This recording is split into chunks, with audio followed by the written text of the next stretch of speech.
السلام عليكم ورحمة الله وبركاته. ازيكم يا حبايبي، عاملين ايه؟ يا رب تكونوا بخير. المرة اللي فاتت انا عملت فيديو عن الكيك اللي هو بالمربى وجوز الهند، وكان معاه شاي كرك. النهاردة الشاي الكرك انا عملت فيديو لوحده، لان انا قلت لكم اعمل فيديو لوحده ومش هقدمه مع الكيكة. اول حاجة انا جبت هنا كوباية مية عادية، يعني باردة، ما هيش سخنة ولا اي حاجة.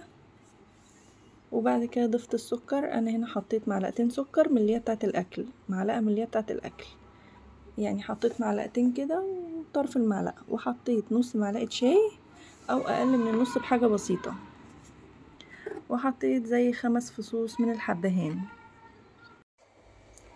وبعد كده حضرت برضو زي 6 فصوص كده من 6 عيدان من القرنفل، وقلبت بقى عشان السكر يدوب كويس.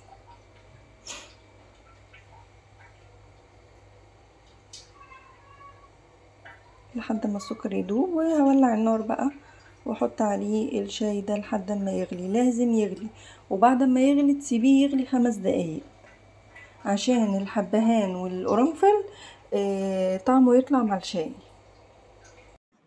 يغلي بالمنظر ده كده لمدة 5 دقايق عشان ياخد من طعم الحبهان والقرنفل.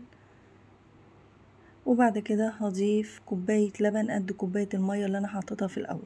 المفروض بيتحط له لبن مبخر، بس طبعا هو يعني مش هيبقى موجود في كل البيوت، وكمان غالي، يعني تبقى علبة صغننة كده وغالية. خلاص سبته يغلي بقى شوية، وخلي بالك لحسن اللبن يفور. وبعد كده صفيته في البراد عشان اقدمه بقى بالطريقة اللي انا قدمته مع الكيكة. وبرضو هرجع اقولك بيتقدم مع بسكوت من اللي بيتعمل زي بتاع العيد كده، بيتقدم مع تمر، بيتقدم مع المقبلات اللي هي اللوز والجوز الفستق، الحاجات دي.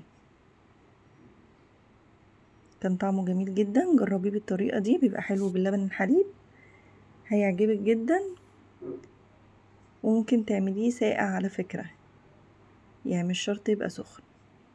لو عجبك الفيديو وصلتي لحد هنا، ياريت ما تنسيش الاشتراك وتفعلي زر الجرس عشان يوصلك كل جديد.